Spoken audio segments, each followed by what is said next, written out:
muli nang tatanggap ang 262 branches ng Mercury Drug sa buong bansa ng guarantee letter mula sa Assistance to Individuals in Crisis Situation o AICS program ng Department of Social Welfare and Development o DSWD.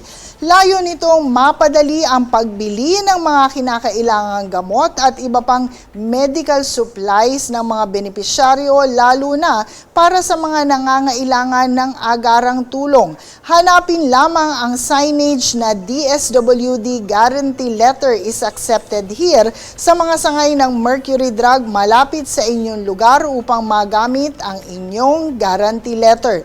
Ang nasabing letter ay isang opisyal na dokumento mula sa DSWD na nagsisilbing garantiya sa pagbabayad sa mga gamot at iba pang serbisyong saklaw ng programa. Para sa listahan ng mga participating Mercury Drug branches, bisitahin lamang ang DSWD official Facebook page.